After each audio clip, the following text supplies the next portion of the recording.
YouTube world, my name is Nicholas Montez, and you're watching my YouTube channel, Nicholas Montez. Welcome back to another YouTube channel video, everybody. I'm so excited to have y'all back here together again.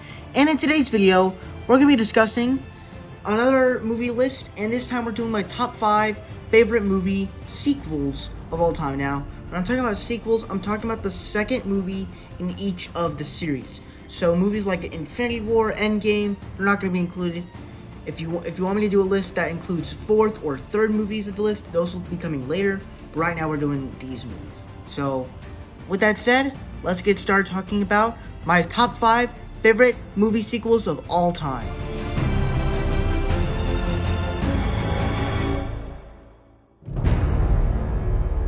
Now, Toy Story 2, I just think that this is just a great sequel to... Overall, to start it off, it's just a great sequel because it's a sequel to Toy Story that we all wanted. Because if you think about all the other Toy Story films, like everyone wanted Toy Story 3 and thought it was a perfect ending, and then everybody hated Toy Story 4, but everybody wanted Toy Story 2 because they love the original one so much.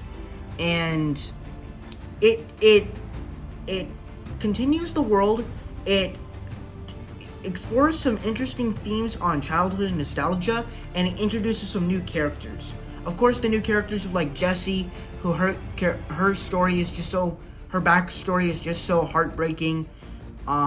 Stinky Pete, the prospector, is also fun. Bullseye is also great. The Barbie, Mrs. Potato Head. The utility belt Buzz Lightyear is also fun. The little Star Wars references are fun in here, of course. The music in here is, of course, great. The songs. It continues what you loved about the original film, and it does some new stuff while not trying to be better than the original film. Because, to be honest with you, all the other Toy Story movies besides Toy Story 3, Toy Story 3 is the only sequel that I would say is better. Toy Story 4 and 2, I would say, are great sequels, but I can't say that they're better than the first Toy Story. But overall, I thought this was a great sequel and one of the best sequels of all time for me. So, even though it's not better than the original film, it's still great. And to be honest with you, every other movie that I'm going to talk about on this list is their sequel is better than their predecessor. That's all I'm going to say.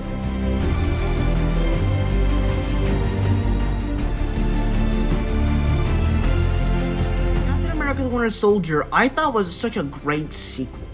Now, to be clear, this isn't my favorite MCU film of all time, but as one of the MCU sequels, it really does work, and it continues the world of Captain America, not just of the world of his character, but it works more as an Avengers sequel, rather than an actual sequel to the Captain America First Avenger film, as it takes place during the time of First Avenger.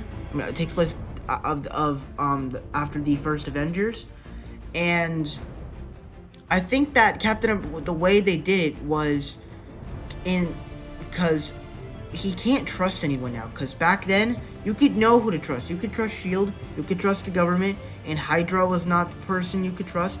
But now we're in the 21st century and you don't really know who to trust. And I thought they did that very cool. It introduced some new characters like Sharon Carter, Falcon, Alexander Pierce was also a threatening villain. How he was the guy behind the table. The Winter Soldier is also great, and then it also delivers possibly some of the best action. This also was probably Black Widow's best movie. Nick Fury's fake death scene, it's didn't really feel any heartbreak through it. But overall, I thought it handled everything right, and it's one of the more it's one of the more great MCU films for me. It's not my all-time favorite, but it is a very good film for me, and it's definitely better than the first Avenger.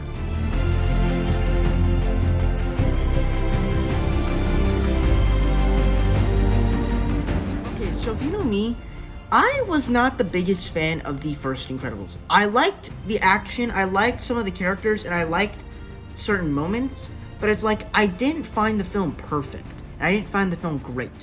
And that's kind of a problem when you're watching a superhero film that's animated. But with this film, I thought that they did everything better than the original film. Whether it's the story, the characterizations where Bob is babysitting the kids at home while Helen is out doing superhero business, trying to bring superheroes back into the sunlight. The new characters that we get introduced to, these underground superheroes with Void, all these interesting different characters. Screenslaver I thought was a better villain, as her motivations of making superheroes illegal forever is just in light of what happened to her past. It's very interesting, and so I thought that was a great part.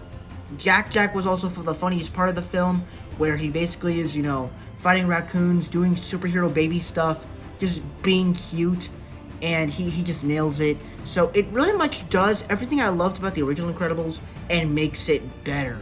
Now, would I wanted more family team-ups? Yes. But I enjoyed the way the story was, and I really enjoyed this movie much more than the first Incredibles. And then also, this is just an inspiration movie, because this movie is kind of part of the inspiration of me wanting to be a YouTuber as well as a movie director. And that's because of those 6 other superheroes that we get introduced to in the film, whether it's the Void character, or the lava old man frog character, or Brick, the owl guy. Like, all those characters with their unique powers, it got me excited and wanted me to kind of make my own Avengers Age of Ultron and mash all these characters together. That's kind of what I want to do from some of my films. But we're not talking about that. We're talking about my favorite sequel, and yeah, Incredibles 2 is a great Pixar sequel, and a great sequel just period.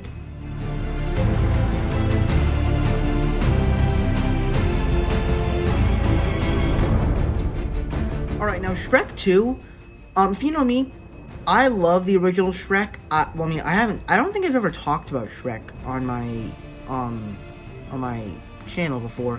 But I love the original Shrek. I thought it was very clever. It took a very cool twist on fairy tales while actually also being its own type of original fairy tale itself. But then also mixing in with this redemption arc of making an ogre actually succeed in having its happily ever after. And this film kind of pays attention to the storyline of ogres don't live happily ever after. And it's done with a very cool thing, with adding in some memorable villains, interesting side characters, and just more of what we liked about the original Shrek. It's a lot funnier. It has a better story. It has some better conflict. It has some better character moments. The villains are great with Prince Charming and Fairy Godmother. Their motivation, it makes sense in light of what they're doing.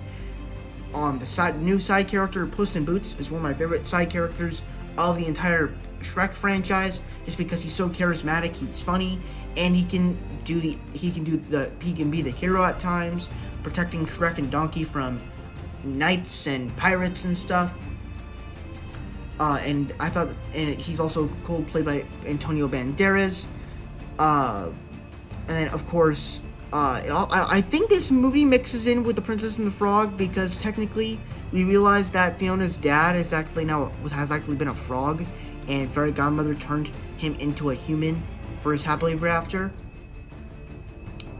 And also there's just this messed up plotline, because like, if he turned the king into a human, then why couldn't he do that for Shrek and they could have lived happily ever after?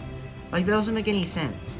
But overall, I thought it was a great sequel, one of the best DreamWorks films ever made, and also the scene with fairy godmother singing "I Need a Hero." Classic scene of any movie ever of the 2000s. It's great. So I love Shrek 2. Alright, now we're going to talk about some sequels. Honorable mentions. The first one is going to be Spider-Man 2. Of course, I love the entire Sam Raimi Spider-Man trilogy. I thought this film was great. The way it kind of continues the character of Spider-Man, where how can he beat Spider-Man but still save the world? I mean, but still do normal Peter Parker stuff. And you can't do that at the same time. So he has to give up being Spider-Man, and it's done in a very beautiful way. Doc Ock was a great villain. I wish that he didn't lose his powers, but he still kept them, but he did it for other things. Like, because if you do it if you do this sort of plotline where Spider-Man loses his powers in other Spider-Man movies, it wouldn't really make sense because he has web shooters. The only power he'll probably lose is his spider sense and his sticking on walls and stuff.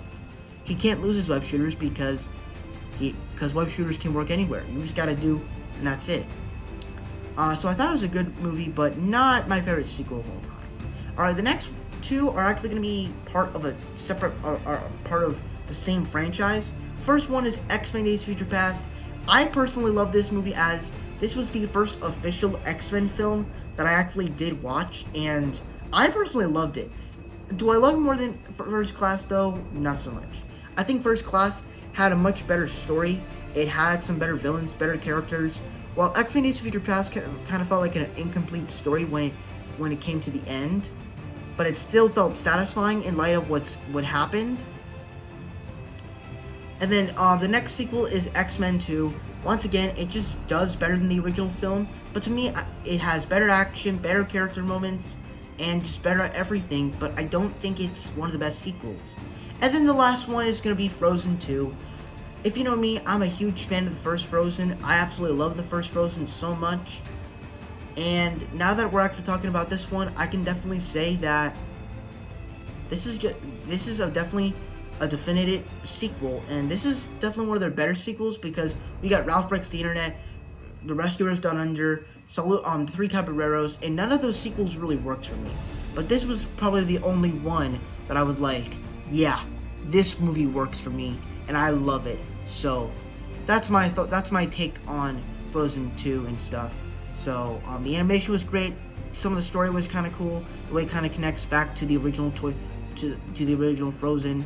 All in all, a great sequel, but not the best movie ever. But it still is great. And now let's move into my number one favorite sequel of all time.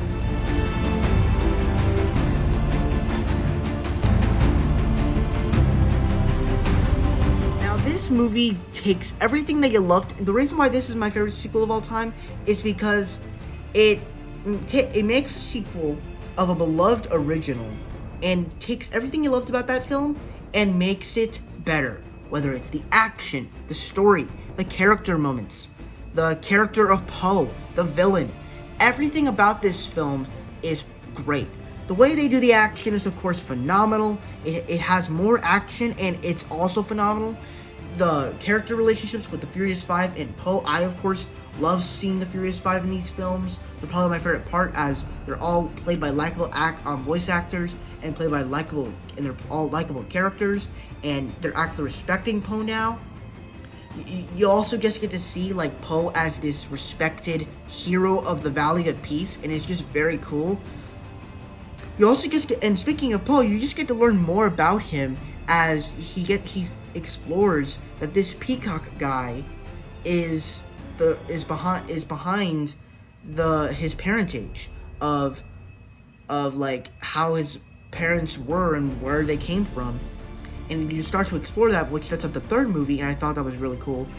And the villain side of things was also very interesting, and so and then also the little side characters with Master Ox, Croc, Rhino, they're all great additions, even though I wish they had more screen time.